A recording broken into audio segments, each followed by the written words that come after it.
Earlier this year I met the actor George Costigan on the steps of a boarded-up pub on the outskirts of Bradford.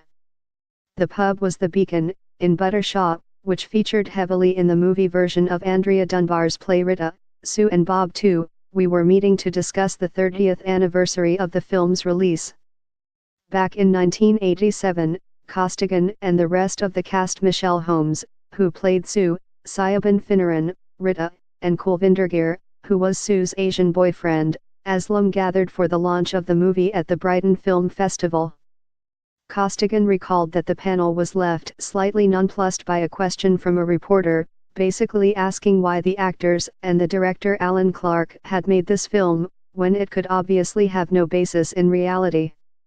People didn't really live their lives like that. It was the executive producer, Oliver Lowenstein, who stepped in to answer, "This is a report from the front line. We've just dressed it up as entertainment."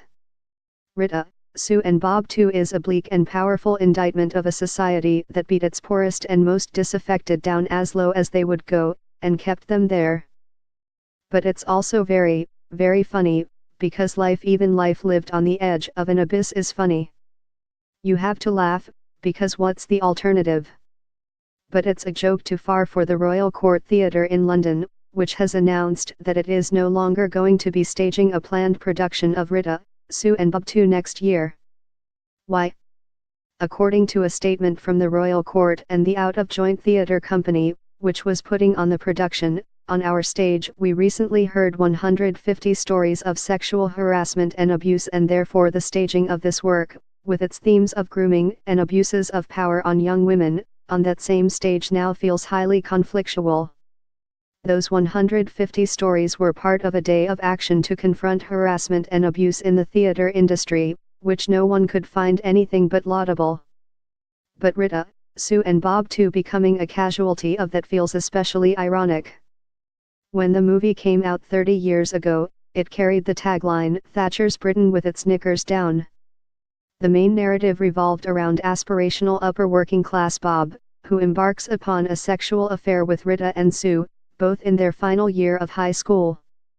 Describing it like that, it almost sounds like a titillating sex comedy in the vein of Confessions of a Window Cleaner. But it's anything but. It's sordid and grimy and sad. And, yes, extremely funny. But the entire point of Rita, Sue and Bob too is that Lowenstein was right, it is a report from the front line.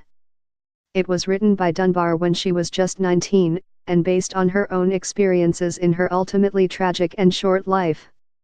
She grew up on the Buttershaw estate, where the play and its predecessor, The Arbor, were set, and she insisted the movie was filmed on location, using local people as extras.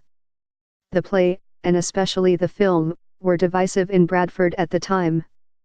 There were those who didn't appreciate the light it shone on Bradford's shabbier corners, but at the same time Dunbar became a cause célèbre in the city.